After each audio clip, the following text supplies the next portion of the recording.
One of them went to the White House to hear the briefing. And I won't tell you any secrets, but what I will tell you is this.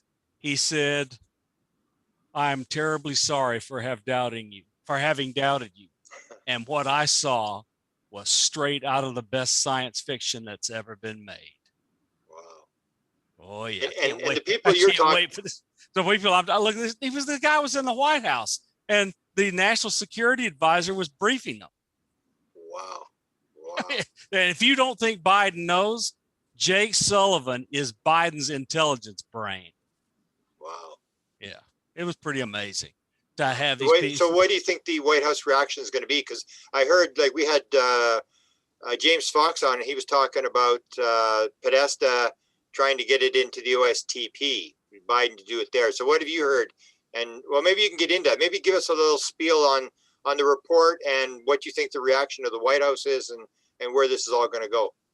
Okay, so and sort of tell people who you are, because some of the experiences may not know who you are. Okay, so yeah, and I'm sorry, but I want to hear these experiences, stories that didn't get to tell them. And Paul and Mika, is good to see you here. How you doing, Paul? It's great to see you. And hi, Mika. So anyway, so the report was exactly and precisely the extremely dry review with a completely unclassified nature of the events that UAPTF has had in its hands to build this report. Except, people need to recall who transmitted the report to the committee. This was not a UAPTF report. UAPTF contributed to this report. The report came from the Office of Director of National Intelligence. That is a part of the executive branch. Avril Haines works directly for Biden and is the overall policy and direction manager for the entire 2.5 dozen agencies in the U.S. intelligence community. So it's much more than the Pentagon, State Department, CIA, FBI, NSA, NRO, NGA, on and on and on. Can I interrupt you just for a sec? You're saying 2.5 dozen? Is that many? Because the figure is always 17. So you're saying there's more. It's something ridiculous. Anyway, okay. So I've worked for a few of them. Let's don't go through them all. Okay, so and it was supposed to be all of government report on what we know. So it's not just Pentagon, it's an all of government report on what we know. So there'll be a lot of things that came from the State Department or the National Reconnaissance Office, who have had spy satellites see stuff. There'll be all sorts of stuff in there that we don't know, because the sourcing for each of these cases was not in the unclassified document, but will be in the classified document. And according to the videos and the radar and the overhead and the infrared and the underwater microphones attached to buoys and so forth, all of that stuff will be in the classified report. And we saw none of that in the unclassified report. The unclassified report was just here's basically what we saw. We don't have a clue what it is. We know it's not us. We're pretty sure, but not completely sure, it's not one of our adversaries. But of course, they're completely sure it's not our adversaries. This stuff has been going on since 1945, when the Chinese could barely pick up 2 chopsticks. They don't have any aircraft. The Chinese couldn't even pick up 2 chopsticks in 1945. Come on. And the Russians, the Germans had just blown them to smithereens, and they spent everything we could make and everything they could make trying to bring Hitler down. That was a devastated country. They're not producing extremely advanced technology, and the airplanes and the guns and the tanks and everything else came from us. So we know what the Russians had in 1945. So this stuff has been around since 1945. So any logical inference you want to possibly make has to include it's not from the Russians and the Chinese. And since we said it's not us, what does that leave? Okay, so the report gave kind of overall generalities. We see it doing, we see a bunch of the objects that we have captured with multiple sensors all simultaneously showing us they are real physical objects in at least quite a few of these cases. And furthermore, that they're exhibiting motions and propelled by means that we cannot do ourselves. So we don't know how they work. So A, we don't know who they are. B, we don't know how they work. And then they go through a few other things talking about radar and some other emanations. And again, I want to point out, anybody who's been in this field for a long time will remember Gordon Lohr and Kehoe's monograph about the strange effects of seeing around UFOs from the 1960s. A lot of the stuff they're reporting came, you go back and you can read about it in the 1960 monograph by Gordon Lohr. I mean, this stuff is not new. So we did not learn anything new about UFOs. What we saw was, for the first time, a member of the executive branch of the United States government, under the authority of the President of the United States, saying that the United States has seen unidentified flying objects, call them UAP, and we don't know where they're from. We don't know who they are. We don't know what technology they're exhibiting. And so we got to do more work. Please give us a pile of money so we can build better sensors. That's the gist of it. I keep thinking about a certain someone with the last name that starts with P that just has been saying it's a cash grab, it's a money grab the entire time. Well, I love so I want to, let me give you a high level explanation for why it's actually true. So many people have read Christopher Mellon's blastogram that he put on TTSA aimed at the government, where he lists all of these really fancy national technical means that the United States has, and said if we turned all these loose, we'd find out some more about what this stuff is about. And what does he mean? So we have exquisite instruments in orbits, Right. in the oceans, on the oceans, in the atmosphere. They're unbelievable. But every single one of them is controlled by a single stovepipe organization. Mm-hmm. So what he's arguing is we need to take radar data, overhead satellite intelligence, underwater microphones, underwater sonar, in the air radio, everywhere radar, and just take all of that stuff and fuse it into a message, so that if we see a fast traveler coming in from outer space entering the atmosphere and it's picked up by a missile detection satellite and it goes down to the ground, we fuse it with a bunch of other sensors. I mean, we might be able to tell where they go. That's what he's after. So this fusion of sensors into a multi-messenger apparatus, so that we can have all of sensors, all of government, all of our allies, whoever wants to play, sensor fusion, so that we can track these things and figure out what they're doing. That is something that has never truly been done before. While I was at Virginia Tech, we worked on a problem where we were fusing sensors from multiple different entities, and it was like pulling teeth to get the data from each of them so we could put the data all together. I mean, it was just nearly impossible. And so they don't want to talk about UFOs. So anyway, so they don't want to share their data amongst organizations. The Navy doesn't want to share all of its radar data with the Air Force, maybe, or the Air Force doesn't want to share all of its data with the Navy. And that's just two enemies in the Pentagon.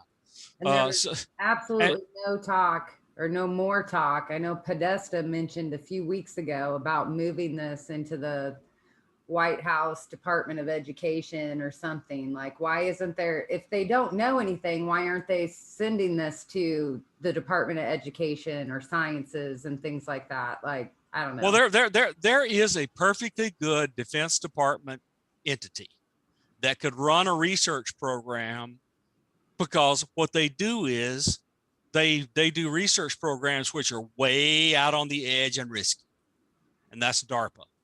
So Mhm. DARPA, if you want to have it in a defense and a controlled environment, could do it, except the intelligence community is going to be really reluctant to share intelligence community data with DARPA if they're going to run this kind of exercise. And the facts are, you need an all hands on board kind of deal where contracts and research grants are given out so that scientists and other entities can work together to try to figure out something. Because the real problem with figuring this out has been the unbelievable secrecy that's been around it, where you have 10 people in the room and you may not have the right kind of scientist or engineer or whatever in the room to discuss what it is that you have. So if they're really going to get serious, they're going to open it up and let academics and others have some access to some data to try to make testable hypotheses about what's going on. I mean, you have really good scientists that have access to a lot of stuff, but there's like, who do you know? One, Hal Puthoff or Eric Davis. I mean, they are two people. You remember what it took to do the Manhattan Project. It took 1,000 scientists and engineers hiding on top of a mesa in the desert to pull together that, and they put it out there so nobody would know where they are or what they were doing. So, and they were the best minds in the world just to take 2 pieces of uranium or 2 pieces of plutonium and slam them together. So this is something much more complicated than that, it would seem. So you need a more open approach to doing the research, because you want all sorts of weird minds thinking about this to go along tangents that's never been thought before. We need cognitive scientists and consciousness scientists and so forth. You want Donald Hoffman and Penrose and Hameroff and all these people who are trying to figure out what consciousness is and how it functions in the body, to be working on this kind of stuff and be interested in it because they've got a research grant. Because the reason people at universities don't do research in this is not because they're going to be scoffed at. It's because they can't fund their activities with no funding. A research person at a university, they want to support students, they have to support their salary, et cetera, or they have to teach a ton of classes. They can do one or the other. And so they want research grants that support their activities so they can get away with teaching 1 or 2 courses and have a bunch of graduate students and write a bunch of papers. That's the way it works. You got to have research money and development money and sensor money if you want to find out more about these things than we know now. It's just, this is the first step in a multi-year process to getting to the bottom of this. I think I see a pattern of why they're not finding any answers if all they're wanting is money, money, money, and to exploit this. But I'm telling you, there is no other way. There is no other way than to fund research into this. Right. And if you want the public to know, the government and the Congress and et cetera need to say, we are going to fund this research to be done in the public eye. Right. Let me ask a question, because I wrote in my first book in 1990 about DARPA and about the Institute for Defense Analysis, which you were connected to. And the whole deal was the joke was, it was like everything was like literally top secret or above. There was really nothing that wasn't. So my question would be to you, in the ideal world, we want this in the white world where all these scientists can look at it. But what is the report saying? Do they want this to go back in the black world? Because it goes into DARPA. I mean, it's going back in the black world. And okay, so I want to disagree with you. You can look at DSO, which is the DARPA's scientific office. They do open research. Okay. But what is the proposal that they want? So they said they want money, but what are they proposing? Where is this research going to be done? Okay, well, look, if it's going to be in the military or the intelligence community, they're going to want sensors that they can keep all the data quiet and keep it to themselves to figure it out. But if you have other entities whose only purpose is to fund open research, then that's what will happen. Academics and others will get involved in doing the open research. And this is just one person's opinion. Having lived in the dark world and worked for over a decade in the university world, if you want to do this, it needs a public-private university partnership working together to figure out what this is. I agree. My concern when I saw it was that the briefings were done to armed services and intelligence, and as far as I know, science and technology didn't get briefed. Foreign relations didn't get briefed. The space people didn't get briefed. So that's where I'm wondering, where's this thing headed? That would be incorrect, since it was briefed to the National Security Council. Okay. Those people are represented in the National Security Council. The Senate people are? Yeah, no. The National Security Council got the classified briefing, and the National Security Council are representatives of all members of the intelligence community, including state and so forth. But the Office of Science and Technology Policy has a person who's cleared to sit in the National Security Council. So I assure you, all the right people who could make all this happen heard these briefings.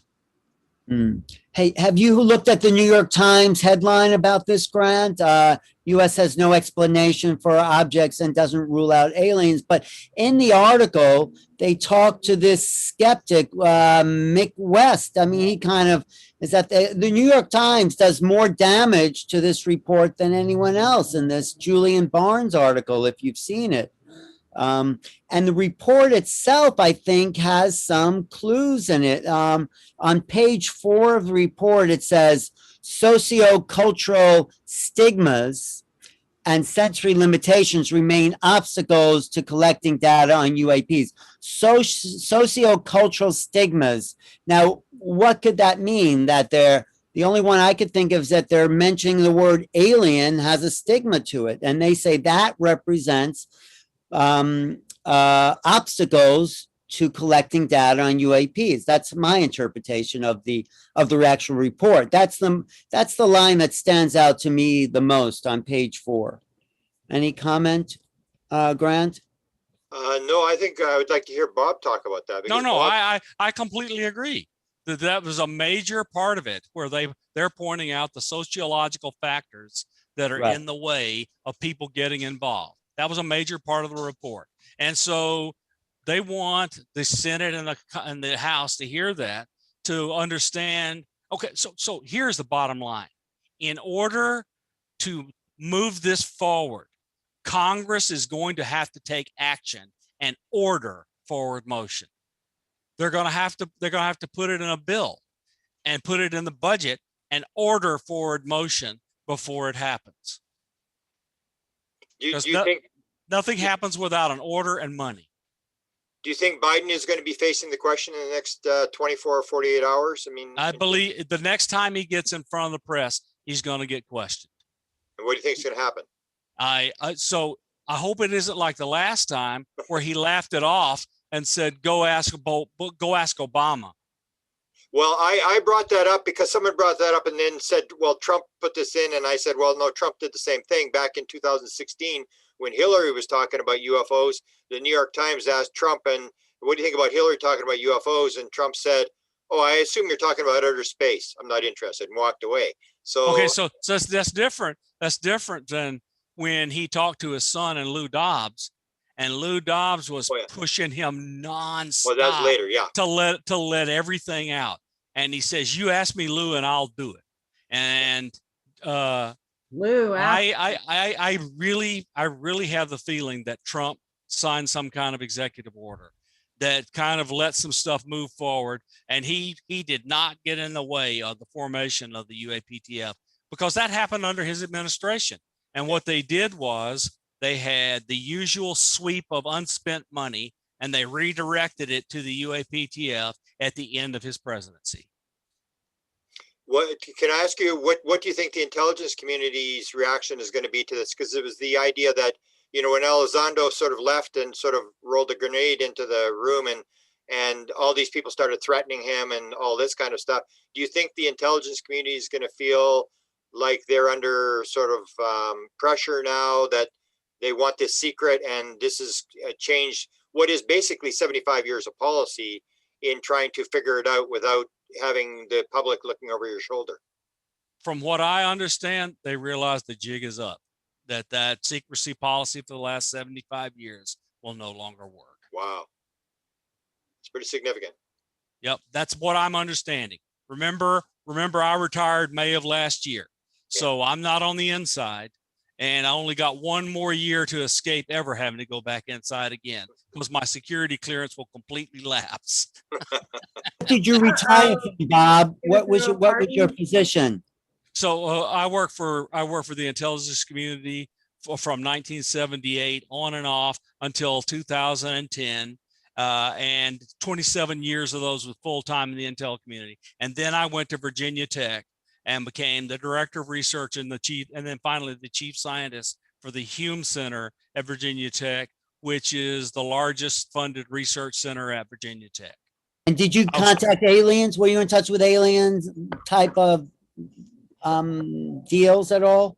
Okay, so I realize I came on here as the nuts and bolts guy. So he hasn't heard. So as a scientist, when Dolan interviewed Chris Bledsoe, I just couldn't take it. So I contacted Chris Bledsoe and asked him, Chris, can my wife and I come over and visit? You know, we're living in Blacksburg. We're only 3 hours from you. Can we come over and visit? And he waited 3.5 weeks, but he said yes. And so I went over and visited Nicole, Yvonne and Chris and Sharon and I, Nicole, got together, and we spent a few days, 3 or 4 days together, and we had rain, but Chris told me so much stuff. It was unbelievable. And I went, this is wild. I hope I get to see something. So finally we had a clear night. We went outside and we saw craft, orbs, flash bulbs, purple auras, and then I had a hitchhiker follow us home. So I got a very, very rude awakening from Mr. Science to Mr. Experiencer overnight. Wow. Great, thank you for that. Beautiful. Yeah, no problem. No, I'm not hiding it. That's the reason this guy's writing me and telling me, you know, I thought you were crazy, but now I know you're not crazy because this stuff is science fiction. Yeah. Alan, I started to tell you a little bit about Bob and his work with the Bledsoes when we were at MegaCon. And he's also, this is Sky Hub. This is who I was telling you about, Sky Hub. Oh, great. One more thing I want to ask them, if like people are saying about Elizondo, once you're in intelligence, you never leave intelligence. Let me explain to you really what that means. Okay, so you lose your access to new data, but when you get in the door, you sign a piece of paper, which is a non-disclosure of agreement, which is lifelong. That's number one. Number two, you cannot travel to any country outside the United States without the blessing of the United States government for the remainder of your life. You get exposed to top secret stuff and you sign away the Bill of Rights, you sign away your rights to free travel, and you agree to keep things secret for the rest of your life. So you may stop being active, but you never lose your obligations, ever.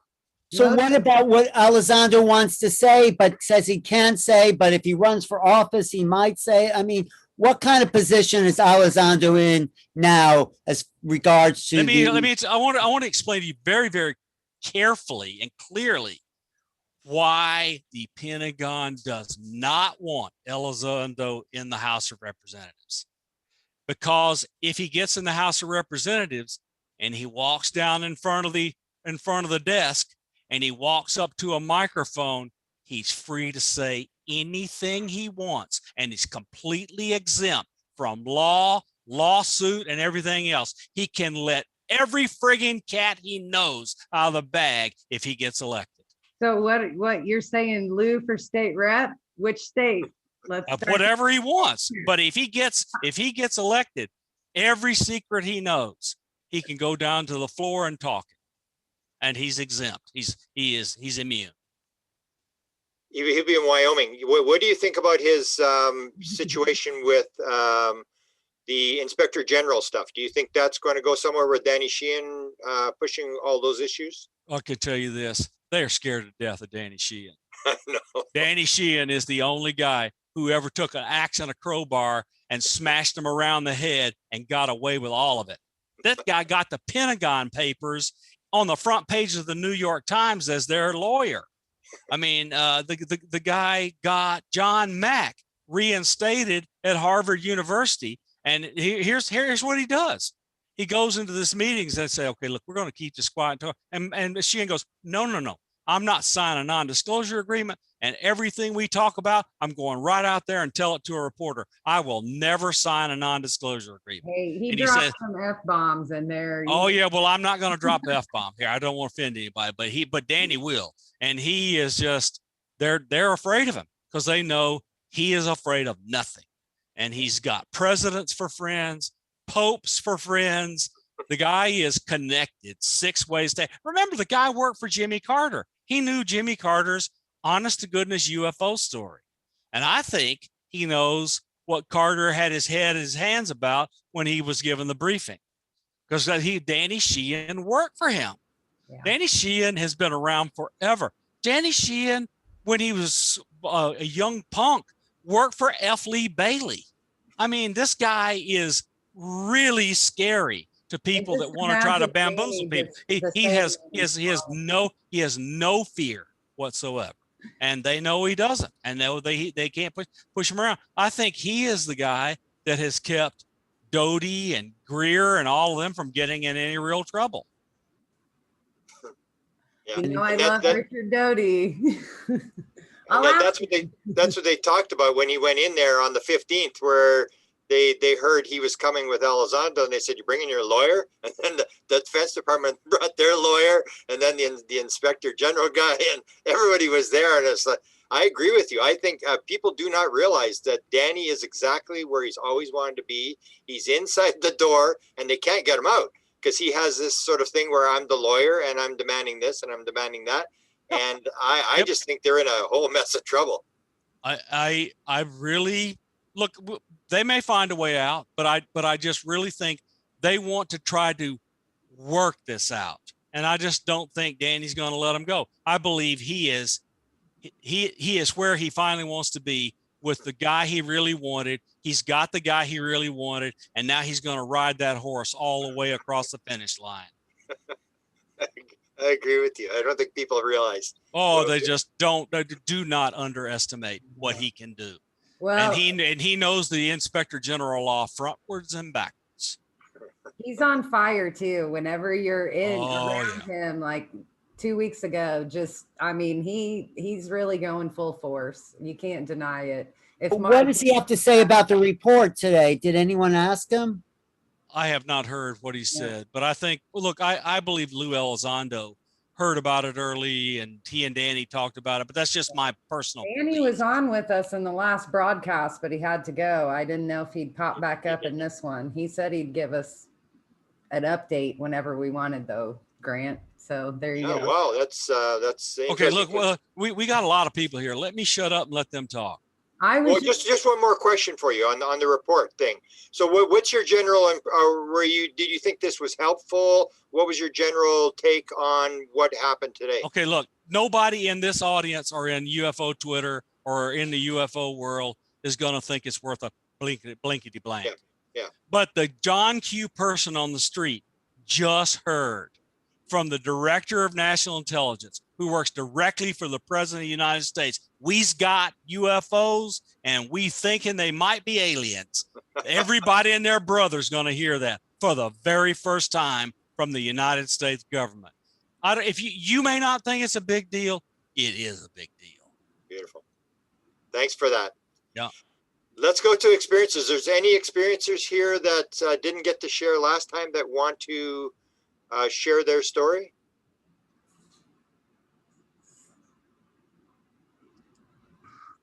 Hi. Okay. My name's Chris. How you all doing? Chris, beautiful. Where are you from? Reading, Pennsylvania. Beautiful. No, okay. Southeast Pennsylvania. Sure. Let's hear your story and what you think is important, or maybe even, let's hear your story and what brings you here tonight. Sorry to stalk over. Yes, I appreciate it, Grant.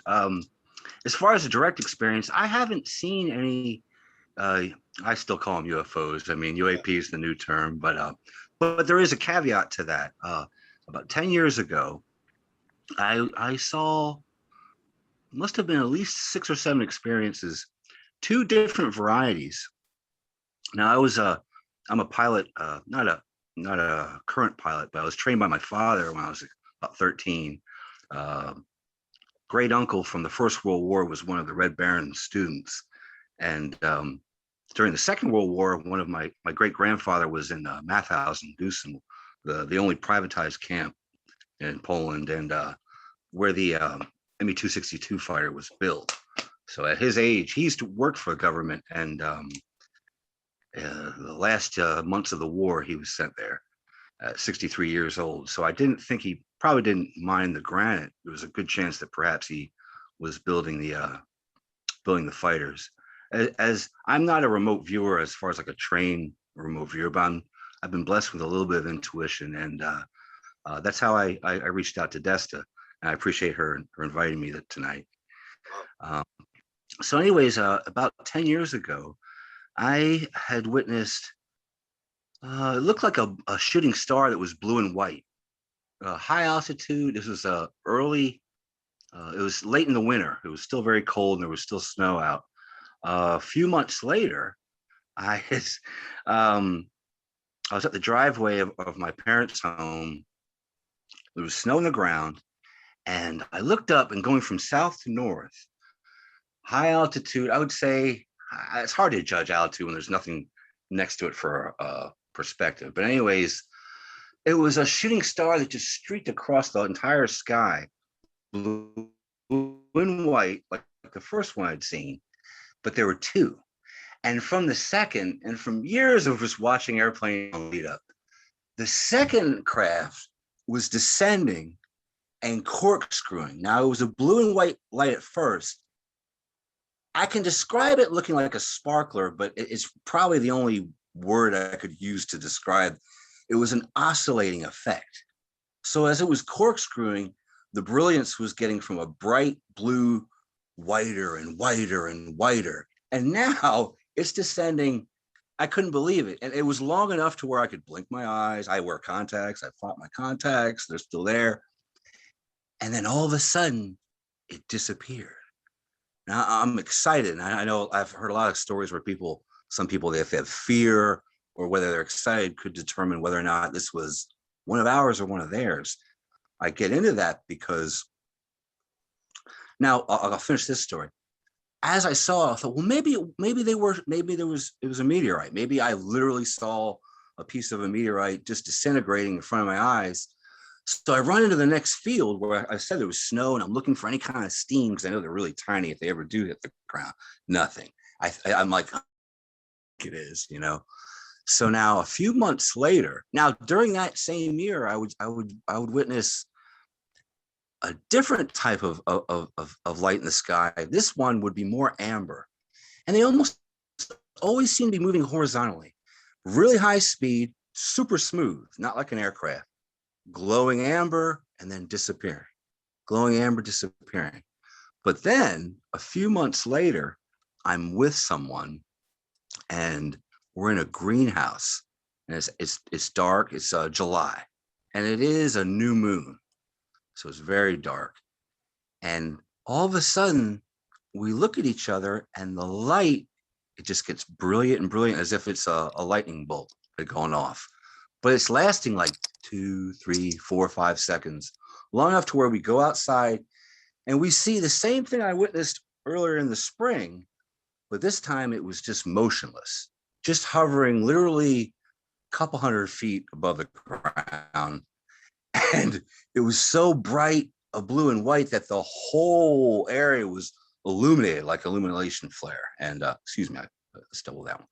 So now I hate to go on and on, but now the thing about this was I had at the time I was out west, and I was a medical cannabis patient, and I was growing. I had just come home for a short period, and I had plants growing this entire time. Now, I don't know if there's anything to Enoch and the whole his view on I don't want to go back to Genesis. They talk about the seed, and if we are perhaps the stories in the books are really of a crossbreeding of another species. I can't help but think that if in 1937 we follow the history of everything, how can the only plant in the entire history of mankind that was attempted to be eradicated, why did that happen? And there's just something in my gut that tells me that there is some sort of connection. I haven't seen these since. I don't know if these were, if this was a surveillance, if this was theirs. It's a very personal story, but it's mine. So I thought I'd share. Beautiful. And That's wonderful. Beautiful. And you know, like, that's what we kind of, Grant, is that what you would call the theory of wow? It's like, here I am, do what you will. I'm here to inspire or take you on this journey. Yeah, that's what my new question now, when someone has a sighting, I always say, what was it doing? And they go, wasn't doing anything. It was just there. It's like, just being able to witness it is. Here I am. So. yes. Yeah, it's a blessing. CE5 who's next? Citizen Report. You've been patiently waiting for hours and hours and hours now. So please unmute and introduce yourself and let us hear all about it. Thank you. And I appreciate being here. I really do. Appreciate the invitation. For me, this all started in '94 with just having a hard time, going through a hard time in my life. And yeah, it just led me to decide to stay up one night and meditate. I was in a hospital at the time. It kind of correlates with some of Mark Sim's story, oddly, as well as Chris Bledsoe's. I was just in a dark place, and yeah, I decided to stay up and meditate. I didn't know what to think of God. I was only 15 at the time, 15 years old. So I just decided I was going to reach out and ask the universe for help. But I did that after I kind of sat with music for a while. I just used music to kind of, what I know now, raise my vibration. I wanted to be in that good place. So with that being said, I cut the music off after a while. This is, I don't know how many hours, how much time passed. But I turned the music off and I just kind of coasted on that wavelength that I was on. And it didn't take long, but it seemed like I had come into a room, like I had stepped into some type of almost dinner party. There was just chatter going on, indistinctive chatter that was going on. And then above that, there was one voice that spoke above everyone and said, "Who are you?" Now that, to me, now I was sitting in lotus position. So while I was hearing that voice, I'm thinking, that's not from me. I'm not, it's not like, who am I, but who are you?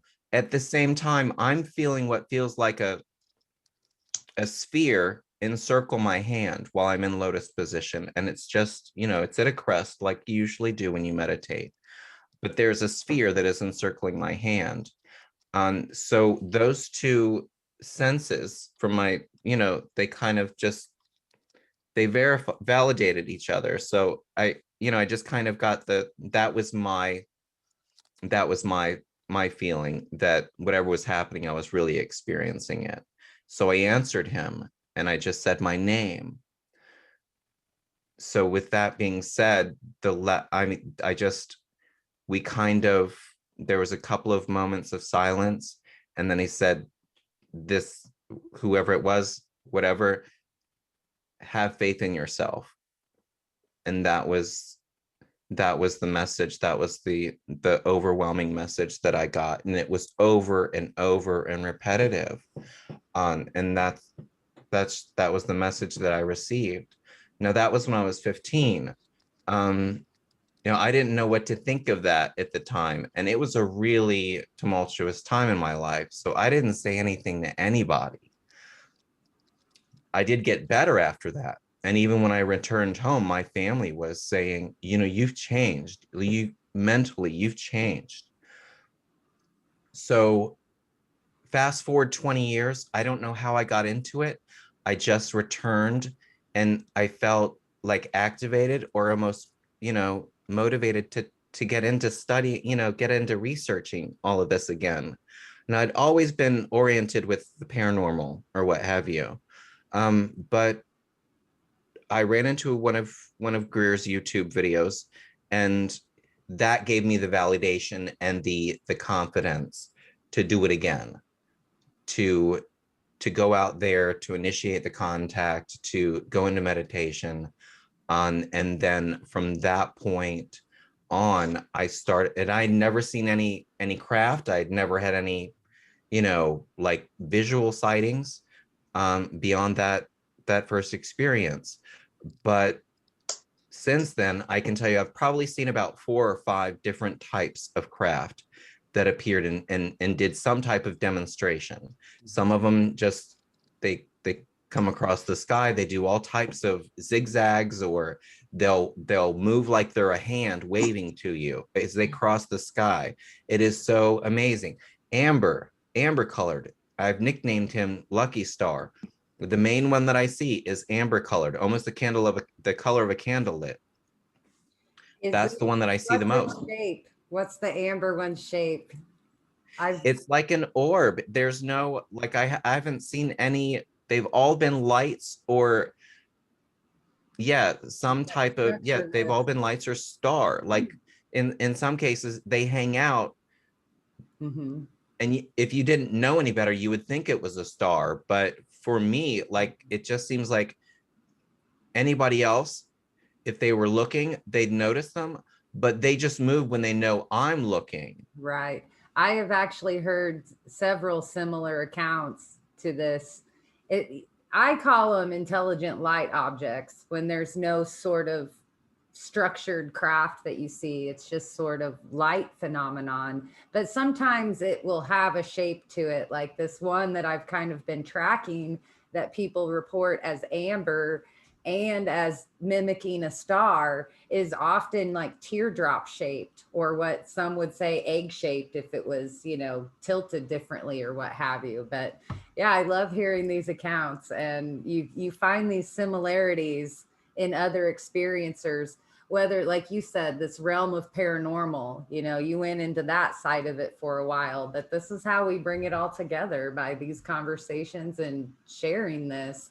I denied so much of my paranormal experiences as being anything related to ufology for so long. And when it clicked finally, it's like a whole nother world opened up for me to dive into and study and learn and find more people that have similarities. And it's amazing. So thank you for sharing that part of it. Now you can continue. I just had to know about what did you name it? Lucky Star. Lucky Star. That just seemed like the natural thing for That's me. wonderful. Like, carrying on with our last conversation, I would have to say that when I interact, I think of them as people. Right. So the whole message of oneness, I have to agree with. You know, I will say this: when I started getting back into CE5, I've had people with me that witnesses, but something called out from the woods. So I don't know what it was, but it definitely sounded like an orangutan or something. They've got to be connected somehow. Wonderful. But after I started doing CE5, I just had it just seemed like multiple things started revealing themselves to me. Mm-hmm. So yes, I've just continued on. I work a lot with Costa on Zinca. Mm-hmm. We just created a global contact, ET contact globe. That's on my website, ce5citizenreport.com. And yeah, I've just gotten really more, how would I say it? I'm participating more and in contributing more and getting the word out, and yeah, raising the awareness on this issue and what we're going through as a planet. Absolutely. Thank you. Thank you. And I think that ties in beautifully to what Melinda was saying in the last segment, right at the end when we were having to cut her off, about there is this part of us that become activated and have to be involved in the community, whether it's talking to people, raising awareness. This seems to be another theme that I'm hearing from experiencers. So it's wonderful. Richard, did you want to jump in and share? You've been patiently waiting. Just unmute. Yep. Good to go.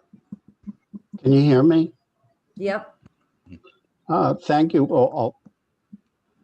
For me personally, I refer to it as experiencing the in beyond. And for the purpose of this group, might I offer the following for consideration. The important message that I seem to have received is that overpopulation is stressing our planet, both with resources and consciousness. And overpopulation and a lot of the other issues we're facing as a species is caused primarily by two erroneous presumptions that most of the human race are functioning under. And that if we get rid of the two erroneous presumptions, a great deal of our issues will resolve. The first erroneous presumption is that the apotheosis of human intimacy is sex. That's incorrect. That the ultimate aspect of human intimacy is actually direct experience of the divine within. Now, how do we do this? How do we experience this within ourselves? How do we actually raise our consciousness? How do we practically do this? And that's what brings us to the second erroneous presumption. And that is that we are not our internal dialogue, that our addiction to the internal dialogue, our identification with the internal dialogue is incorrect. What we need to do is, by using free will, our free will is disconnect to the internal dialogue, let it go, and identify with the witness, identify with the pure awareness that is the witness to the internal dialogue, because it's the gift of being in the human body where we can become conscious of being pure awareness. And it's that pure awareness that we share with everyone. That is the oneness. And by resting in the pure awareness, we experience the oneness. We experience the wellspring of energy and well-being that is our birthright. And also, by resting in the pure awareness and letting go of the internal dialogue, letting go of judgment and fear and expectation, and just being in a state of curiosity and anticipation, a portal can open up. And with intent and agreement from our past realities, we can have our own personal experiences of whether it's past lives or other dimensions or higher beings or whatever you want to call it. That's where it all comes from. But we've got to, the work has to come from each of us from within. That's it for me. Well said. Sorry, I was pushing a bunch of buttons to try to unmute myself. I think Sinead is going to join us again and take up the co-host reins. Sinead, are you around? I am here. I was late to I was fashionably late to the after party, very, very fashionably late. Yeah, I left the other gathering a bit too early and missed the link, silly me. So here I am, but I've been listening to everyone's stories, and as usual, it's just really great that everybody comes together and shares like this. I really find it very nourishing and very, you know, I feel the collective energy every single time. You know, I really do think that there's a lot of importance to gathering and building community, and you know, these opportunities are just incredibly important, especially on today of all days, perhaps. So it's just a wonderful thing to be part of. So going to roll it forward. I think Candace might want to speak next. Candace, how do you feel about speaking right now? You've got your hand up. Do you want to wait a bit, or are you okay to speak? I can speak now. In fact, I think I can probably connect with what Richard was just saying with what I have to share. So I'll go ahead. It's been a long day. Forgive me if I am a little haltingly doing so, but I've definitely had a lifetime of experiences in several different contact modalities, including UFO sightings, contact with beings. And so there's two words that I'd like to use to help me connect with information I'd like to share, and that's existence and equanimity. So what my years of experience have shown me, including downloads, I guess you would call them, is that what we think of as existence in the form of energy as matter does not in fact exist. That all of existence is a projection of consciousness. And or oneness, if you want to call it that, that we in fact are being lived. We are being lived by consciousness, kind of like saying we don't really have any control. There is nothing but consciousness, actually.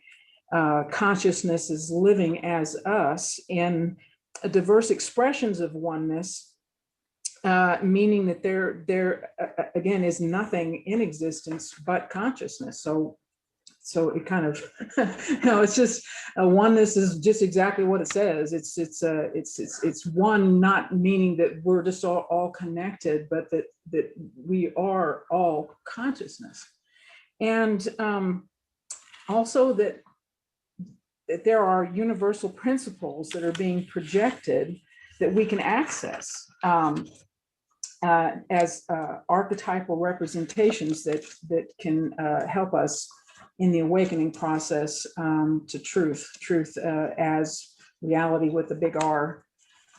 So I know all this has been said by mystics and various people in ancient times, and in today's times, quantum physics is echoing all of this. But I think that the difference now is that we're in a time, of integration. We're in a time of integration in which we can have the lived experience of embodied consciousness through accessing the awareness. And this is kind of in line with what Richard was talking about in terms of the awareness.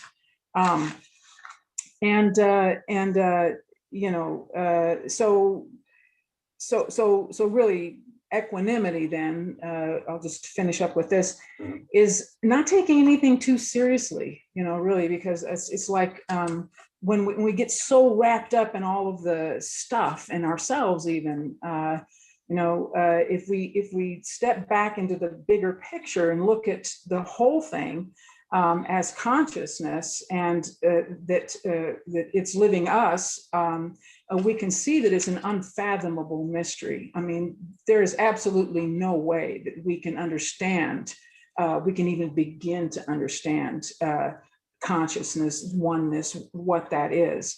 And so we can't even start to look at what is consciousness that's projecting, but that is what comes to me in terms of what's happening. And so I think all we can do is respect the unfathomable mystery of living consciousness that we are and that we're experiencing, and that our experiences are helping us to come to the awareness of that. Beautifully, beautifully said, as always, Candace, as always. Thank you for that. Thank you very much. And if you were going to maybe summarize at the very end in terms of, you know, what you feel like the messages that you've received, you know, if there was one thing you were going to share with everybody here, the key that you feel, you know, the heart of all your experiences in terms of what you've learned from them, what you think that you're getting from these communications and these lifelong experiences you've had, what would that be? What would that one thing be that you would say? Well, I'm not sure I can say much more than I've already said about that in terms of that you know, we need to relax. we need to be a little more relaxed about everything. That consciousness is doing its thing. It's happening through us as it will, based on you know, if there is anything to oneness at all, if we have any inkling of what that might entail, it seems pretty easy then to realize that we don't really have the kind of control we think we do. So what we're doing with all of this is kind of interesting. It's just, you know, I think, Grant, you were talking at one point about entertainment or about being bored, and that a lot of people are just curious about what this is that's going on. And I think that's true. I think that, you know, if we didn't have all these iterations of consciousness to amuse ourselves or keep ourselves busy, you know, then we probably would be way more in tune with what we actually are, and with what is happening. And I think that that's what experiences are bringing. I think experiencers are bringing this level of awareness through their experiences. So it's a lived thing. And that's why talking to experiencers and having experiencers share is good, because it's in the nature of embodiment. It's in the nature of lived experience. And that is very powerful. That's very powerful for awareness. That's what's different from, you know, reading texts or scripts or any of the ancient things that have been said. Maybe there have been other times when we've come to this point in which we reached this level, but we just didn't quite go there for whatever reason. But again, unfathomable. So, you know, it just seems like the more we can relax into the bigger picture and the idea of consciousness living us, that we are being lived, I think that will help us to open more in awareness to what is actually happening, you know, what is at the base of our existence, if you want to call it that. Beautiful. Woo. Okay, that was just dessert after dinner. I know. We went woohoo at the same time. That was great. That was great. Lots of stuff to chew on there. And I'm going to jump over now to Neil. Neil, would you like to share? Yeah, sure. Hey, everybody. Alan Stanfield just sent me this link, so I just came in really quick, and then I saw everybody was going around, so I thought I'd say hi as well. Explain who you are before you start. Yes, for sure. So my name is Neil. I'm the founder of an organization called Portal to Ascension. We create many events, been doing this since 2008. Since 2015, it's been almost 100 plus events a year. And at this point, we do around 110 online summits, conferences, retreats, tours a year, tours to ancient sites. About 80% of our events are online. And we have around 10,000 hours of presentations on like every topic under the sun on our website, plus the ability to interact with a lot of speakers, ask them questions. And I've been, there's 3 topics that I'm really into. And I feel a lot of them kind of go into these 3 topics, and that would be uncovering the truth of our ancient history. When I started realizing that, the conventional timeline, there are a lot of questions and anomalies within it. And the true timeline seems to be that humanity's experience on Earth has been much more advanced and diverse than, we've been told since we were going to school and being educated on this. I really delved deep into the ancient history component, which immediately took me into the consciousness element of the levels of spirituality, vibration and frequency, advanced acoustic, ancient quantum physics awareness, started making me realize that these ancients knew something that was so advanced that we're only rediscovering now. And part of that is piercing through the subatomic veil, right? Realizing that the subatomic world doesn't actually, shouldn't, within our linear thinking, coexist within the Newtonian physical world. And what's happened now is we're pierced through the veil. And the other topic would be UFOs and ETs, whereas UFOs to me, we're talking about the government UFO, the report and all that.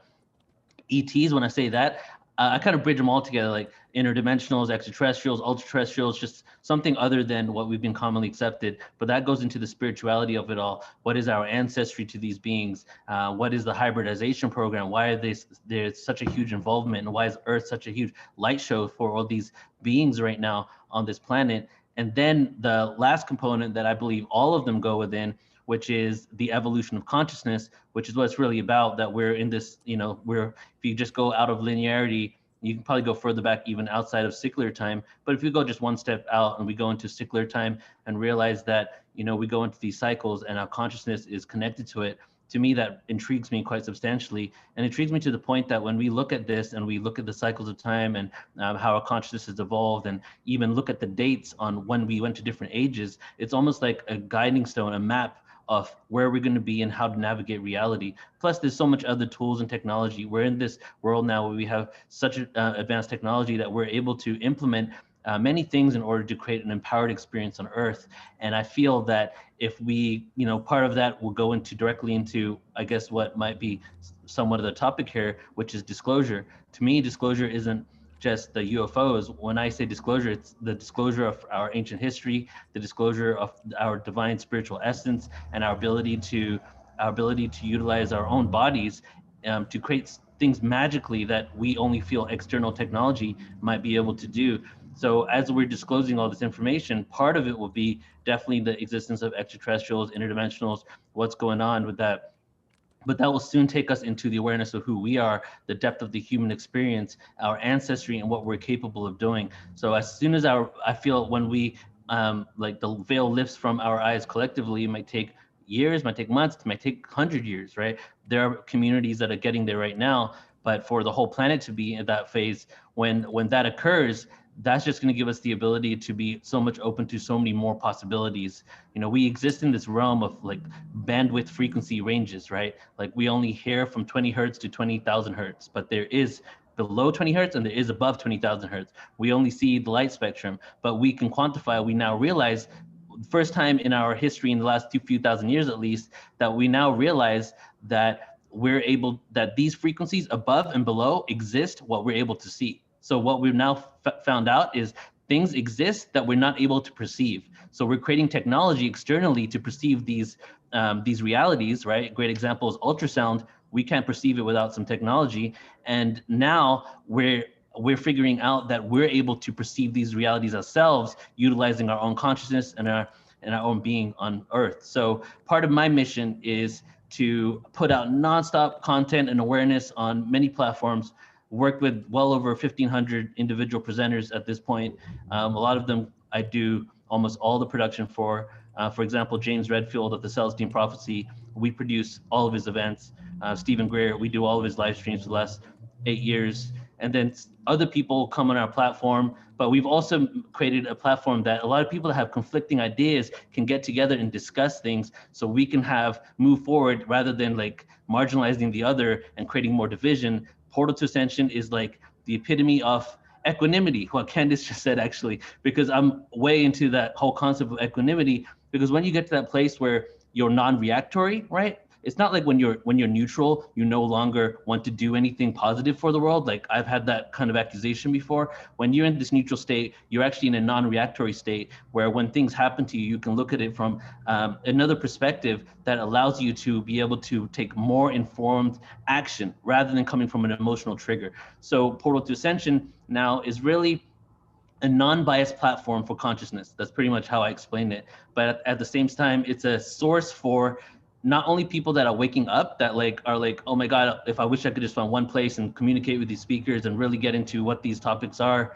but also for light workers, star seeds, whatever you want to call them, that are going to be the teachers and the trainers for the new reality. We go into deep into if we find one topic, like one aspect of quantum physics, we might do a whole entire conference just on one little component of it, So just giving people the opportunity to just learn, open their awareness, but also dive deep into it. And I just want to say one last thing in regards to,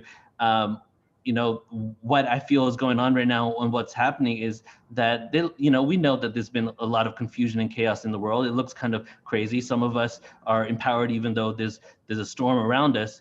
But at the same time, to me, this is the growing pains, right? We're moving from one reality into another. As we do that, there's a lot of things that we've been blind to, that we've not been looking at. We've kind of swept under the rug, and all these things need to come out for us to experience. And as they come out, it might not be like all roses. It might kind of be something that doesn't make us comfortable. And for many people that have hid away from that for themselves personally, let alone collectively, when we've hid away from that, sometimes it's difficult to confront what we might perceive as our demons. But that's what's happening in the planet right now, is really that we're being able to confront and go through the collective dark night of the soul so that we can create a reality that we know is possible. And we have the technology, we have the education, we have all the systems that are needed in order to create beautiful, abundant reality. But the reason why it hasn't happened is we're existing in old paradigm structures still that are on their way out. And as these structures start falling, people might be holding on to them because that's all we've known for thousands of years, So to me, I'm extremely hopeful. I'm just gonna leave it at that. I'm happy to be here, and I'm just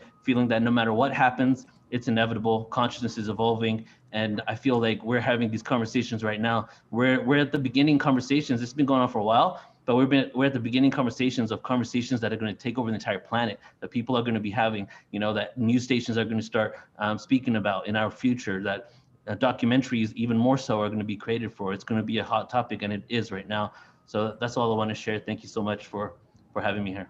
Thank you, Beautiful. Neil. You have a wonderful site. The one thing that people may not know is you're a poet.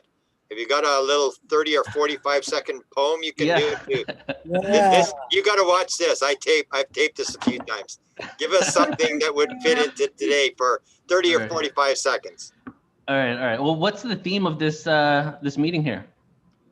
This is the post-disclosure report, post-game show. Grant, but it's terrible at titles. It extends into, we had the disclosure by the other side. So that was the, we added it to this because a number of people didn't get to speak. So it's the experiencer report. All right, so I don't know off the top of my head, I don't know my UFO one, so I'm going to do one that I remember, and I'm just going to do one that's kind of an experiencer, interdimensional one. Okay. Meditate and levitate. Waves of frequencies resonate higher. I'm connected to the provider, source of cosmic energy. We're going to be one single entity, expansion remedied, oneness must breathe, exhale and let free, consciousness to be, experiences of you and me. Souls of interdimensional beings to feel, hear, and see this third dimensional planetary existence. All time can be found in one instance. In this realm of linearity, atoms in anarchy, quantum polarity, the epitome of creation. Facing our egos, acquiring patience, waiting to let go of our nations and join the federation of souls that will take us to the fifth world. Awesome. Thank you. That was great. So good. Is that the very first poetry slam we've done on White House UFO?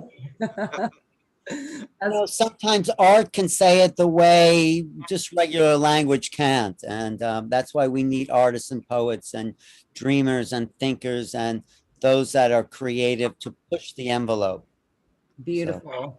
And yes, Alan, I think Neil did a nice reference to your birth of a baby, as in, we're going through the labor pains right now. And I know all the moms out there get it. You know, labor is a long, intensive thing. It's not fast usually. And I think that's exactly what we're dealing with government disclosure. I think experience disclosure might be like with the epidural, and it's a little less painful, but all right, enough with the birth and baby talk. But Ron, I see you laughing over there.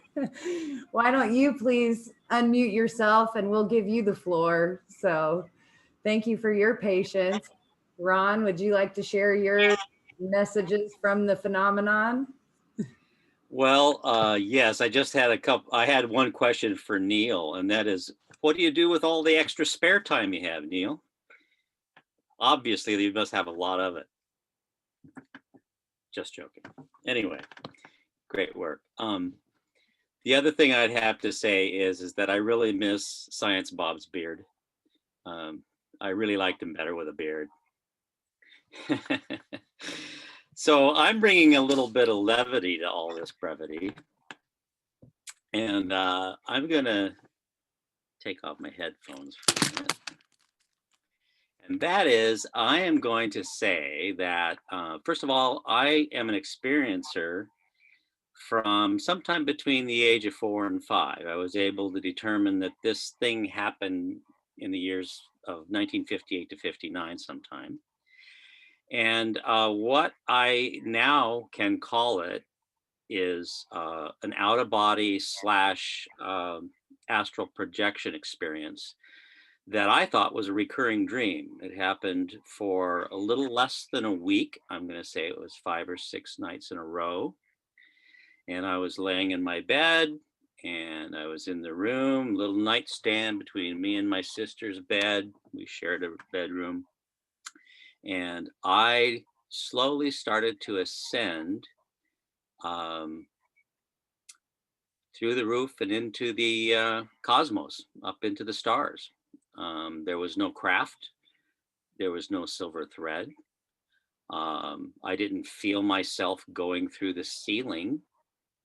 The last thing I saw as I started to ascend was my room and the layout of the room and where the door and the 2 beds were and la la la.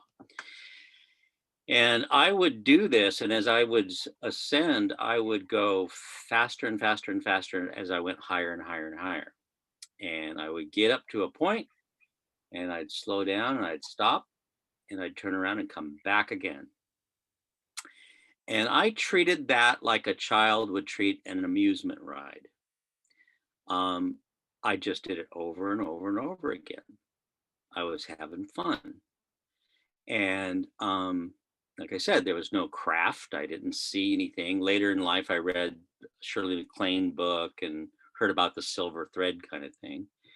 But one night when I was doing this, as I was at one point near the top, it wasn't fear, but the thought crossed my mind of, what if I couldn't get back? And that was the last time I did it.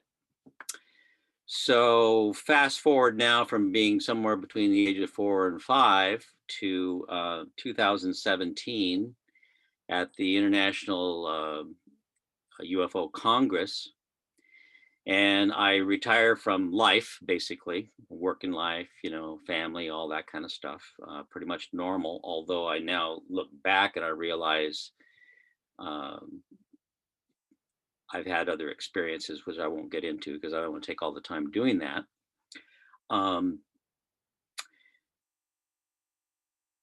I went to that Congress as kind of a wild hair trip. I was retired, kind of wanted a distraction, wanted to do something unusual. And I had read a couple of books at that point, but really hadn't gotten too much into this topic.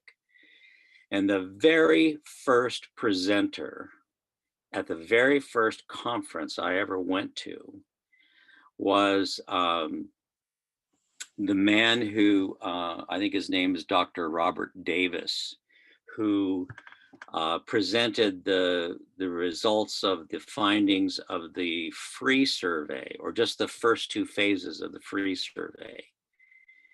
And oh my God, ding, ding, ding, ding, ding, ding, ding, ding, ding. Things went off in my head and I was charged for a long time.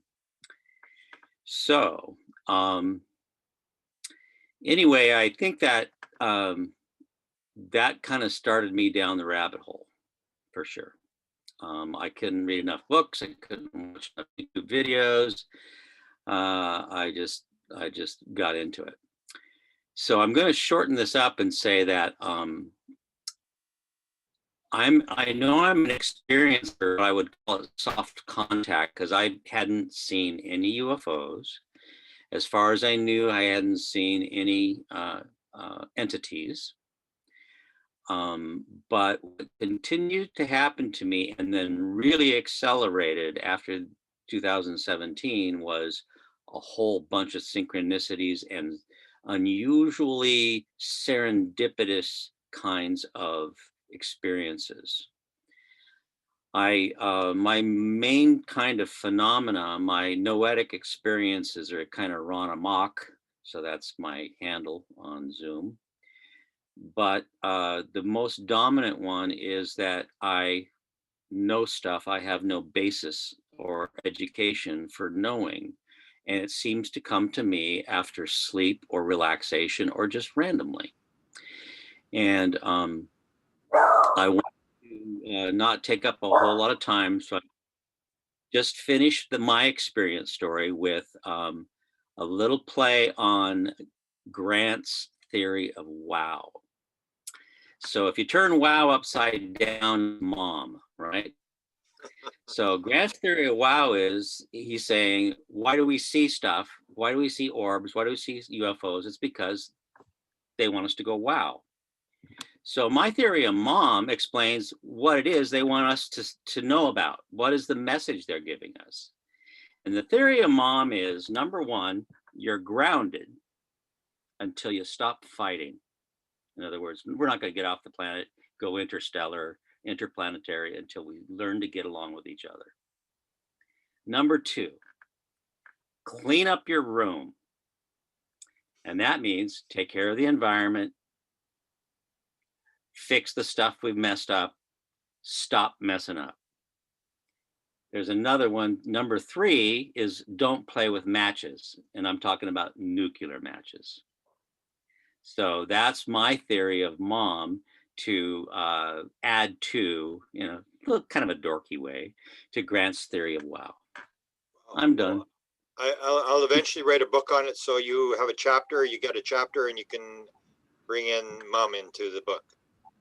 Okay. You know, moms rule the world. You know it. Yeah. And they love us. They give. Agnes, would you like to jump in again? Or now?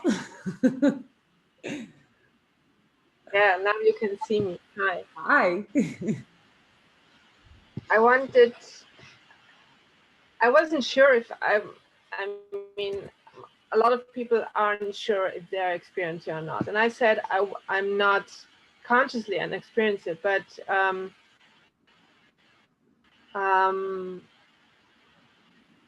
maybe I represent these people, this huge amount of people that are kind of in this liminal space where they think they see something, they think they experience, but they cannot pinpoint it, And when I think about it, I had several of these things I cannot really, it could be a sighting, it could be an experience, but it's like 50-50, it could be not, and I'm more and more encouraging the other side. Okay, show yourself, get in contact with me, and kind of they are like testing me. Okay, I saw something in bright day, and I thought I saw something, but then it turned out there are balloons, because there was a party. Yeah, but they are moving like this. Or I had a night sighting once or twice, but can't be really sure if it was UFO or UAP, but since my regression or my intense contact, like 1 year ago or 1.5 years ago, I joined meetings.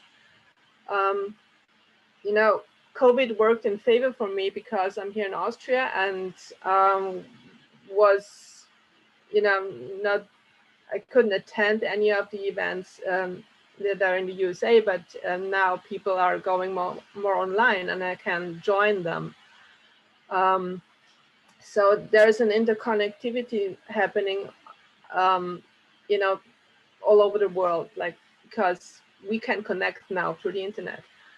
And my experiences, back to my experiences, I call them experiences now for me, since the regression, and they told me, I call them my cosmic family, because I felt always a strong connection more to these people than the human people of humanity. And I always knew there is something there. It was really, really bothering me. And then I did a regression with a QHHT regression therapist, so the therapy Dolores Cannon developed. And there was a message. So we are not showing us to you because you're not ready to really accept this and not to freak out, you know, because we want you to be safe. And I challenged them still. And then they came, I had a dream. I saw my balcony. I was outside in the balcony. It was like real life. And I saw a UFO, a craft, shaped nearly as George, who was it, George Adamski, you know, described. And it flew over the tree in the yard, and it tilted. And I was just standing there in awe and looking at it. Oh my God! And then it tilted, and as soon as it tilted, I was aware. Oh my God! They see me. They are aware of me, and I freaked out. I literally, in my dream, I freaked out. And there, I felt them smiling, and said, "Okay, I got the message. I would freak out, definitely. I'm not ready. I have to develop. I have to get acquainted to it, because I'm listening to the story, and I'm sure a lot of people are listening to the story, and it's like science fiction. Okay, you see it on television, but to really accept it in your reality and remain sane, it's really a big challenge. So you have to be really, really strong. And that's why and it's a stigma. And I think Alan asked why a stigma, why it is so. Yeah, it is a stigma because the people do not share these things. I mean, more and more now. But as I really want to do research. I call myself a researcher, and I'm studying cultural and social anthropology and at the university, and I would like to research these phenomena, you know, but it's stigmatized. No professor or institute wants to do anything, want to have to do with it or deal with it, because you can lose your reputation. And besides that, that's why I got to this. You have nearly no data books in the university libraries to do research, to actually do research. And this is a huge manko, you know? Mm-hmm. That's big, because you told, who was it? Told about, yeah, research. We need research, and the money goes into research. Yeah, and not only in high profile research, but also in the, you know, educating young people, like starting studying at university, just to get acquainted with the history of of ufology and experience, what was there in the 1940s, 50s, 60s. I mean, you, Grant, you mentioned this once, in one of your postings on YouTube, because you know it. I mean, you're doing research for several decades, and you know how it developed and changed. The research and the people. And Paola Harris, I want to mention her too, because she said something very important. Get educated, read books. There's a lot of books, not only recent books or not stay on the internet. Yes, it's fine, but you, just to have the development, to see the patterns, you have to get the material, and that's I see this as a really necessity. And I want to mention also, like Tana Newberry, Grant, you have a one interview with her, I think, and she called also her development like first in dreams, and then gradually it developed into the real 3D contact. And I think when the stigma falls, when you're in the USA, you have so much going on. I mean, not only with the disclosure and from the top to bottom disclosure, but from the bottom up disclosure, and with these documents and the aftermath for that. So it's practically unheard here. It's no thing at all, you know. And I hope that when it develops some momentum, it will also have an effect here in Europe or wherever. Beautiful. Thank you. Beautiful. Thank you.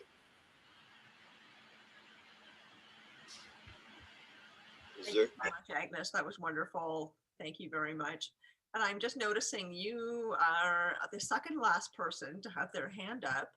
I can't remember the name of Moto Z3, sorry, but you're still there. If you're still there, you've got your hand up, and you are free to speak right now or share if you'd like to. If not, I'm going to move on to Mark. Thanks, Mark, for letting us know you'd like to speak as well. So Moto Z3, are you there? Maybe not. Okay, Mark. He shared earlier. You right now. Okay, well, let's go to Mark. Mark, feel free to share. Hey guys. Hi. Oh, Mark. This is Mark. Uh-oh. Yeah. No promises. Our Mark. Our Mark, yeah. So thank you so much, Grant and Desta, Sinead and Nicole, for putting this together. I do think it's important there be opportunities for people to try to express what they've experienced. I'm getting nervous just thinking about this. I'm sorry. I tend to have great difficulty accepting the reality of the various bizarre and unimaginably strange and sort of just, it doesn't fit, and it probably never could have, into my worldview. I won't go into all of that sort of stuff, but yeah. Okay, so one thing I wanted to express, which I think is gravely important, is that maybe, yeah, and Grant has mentioned this at times,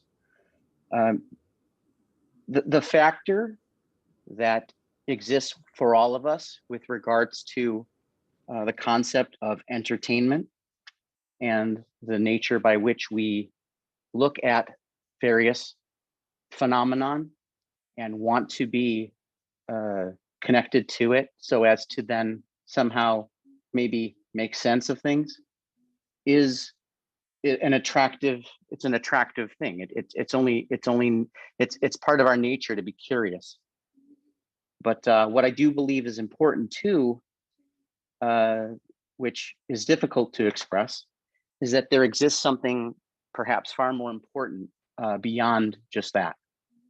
And it resides, in my case, in a far more deep and personal place, one that is often difficult to admit because it then requires a certain contribution to that aspect of what I have to now accept as being a part of myself, which is the greater collective, the one, the whole. And that's tough. That's a very tough thing to do. It's a very selfless thing to do. And we all want to be selfless, but yeah, it's not easy. It's certainly not for me, and I apologize if that's misinterpreted as in some way a less than stellar attempt. Where in anticipation for this meeting, I just kind of put the question out there, and I woke up two mornings ago with a sort of something in my head, and then this morning it returned again, and so I just kind of jotted something down. And again, I apologize for maybe not being as prepared as I normally would have been.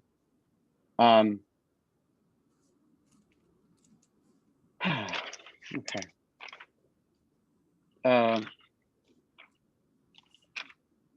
Grant had asked a question in a meeting a couple of days ago or a couple of weeks ago. I don't know really how long ago it was recorded. And it was, okay, you know, what are we to do now? What are we to do now? And that was the question I was trying to have answered. And what I received back was, become the world first within yourself that you wish to exist. Learn to accept those who appear separate, for they are not. If you want to see more love and appreciation in your world's experience, remember who and what you truly are, and create it first within yourself. Life is experienced moment to moment, and each moment contains the power of choice. How does an eternal soul learn the gift of life?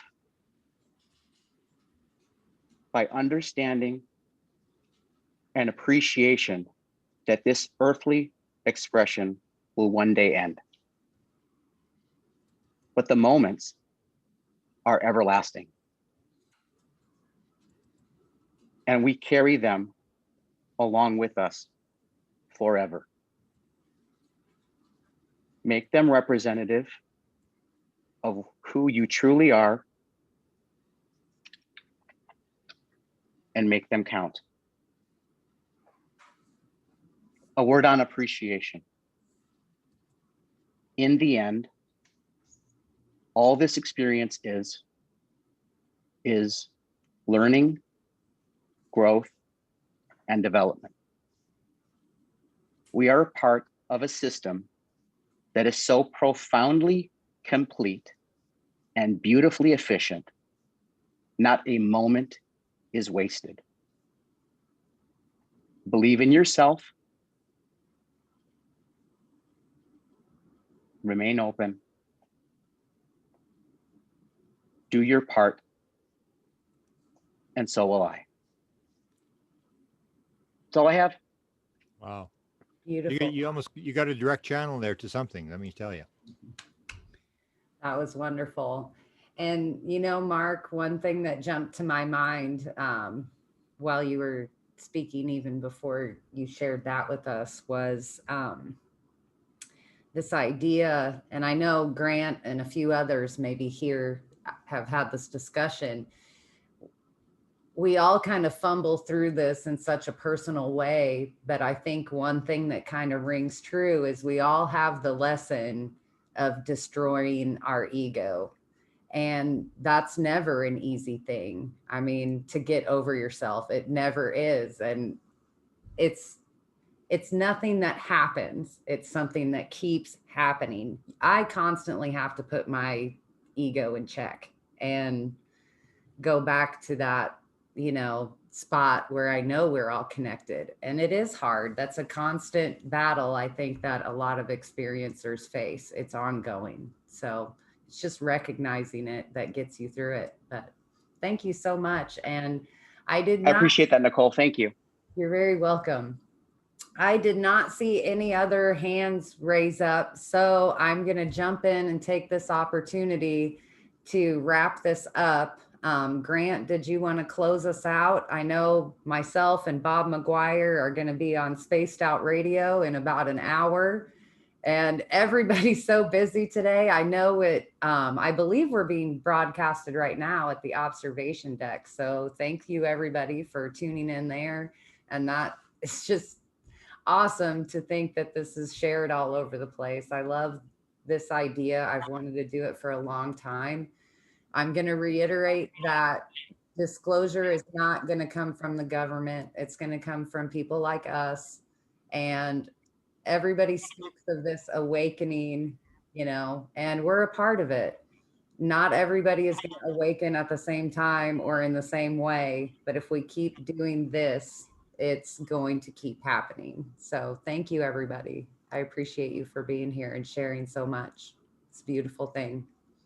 Yeah, I'll second that. And I also want to thank both Nicole and Sinead for doing this long session. I actually decided about 4 o'clock to do the second session. So it was only expected to be 1 2-hour session. And you were gracious to hang in there and allow everybody to say their piece. And I really appreciate it. And I appreciate the people that are speaking tonight, because I've said over and over and over again that this disclosure that from the government totally ignores the experiencers again. It's like we want to hear about technology, we want to hear about threats, we want to hear about this kind of stuff, and we don't want to hear about experiences. We don't want the wow, don't mention aliens and stuff. And I absolutely maintain, will always maintain, that until we talk to the people who are interacting with the phenomena, we are never going to figure what's going on. So I highly appreciate everything people say. I believe that the people here today have they have the answers. They are the people we should be listening to. It's almost the expression, we are the ones we've been waiting for. So thank you very much for sharing with me. And I cannot say enough for the fact that you would come public and you would put this out. You are the only thing that will save the world in terms of getting this message across, because there is a message, and they have chosen all of you to be in the Super Bowl and to deliver the message. Thank you for doing it. And Nicole, send me the audio. I want to put up the audio on the podcast, and we will broadcast this on Nicole Sackage's Facebook page. If you want to go back and see that, she has the page. Mine is the White House UFO, and we will repost this stuff. And I have my consciousness. I want to repost Bob McGuire's session tonight, because I really didn't realize he was going to go into all that detail. And I was even saying to Nicole, we got a scoop here. Like, oh my goodness, we got somebody who actually knows what's going on. Us, or is he taking a nap? Thank you, Bob. We're going to cut out the first part of this interview and give you a solo, I think. Yes.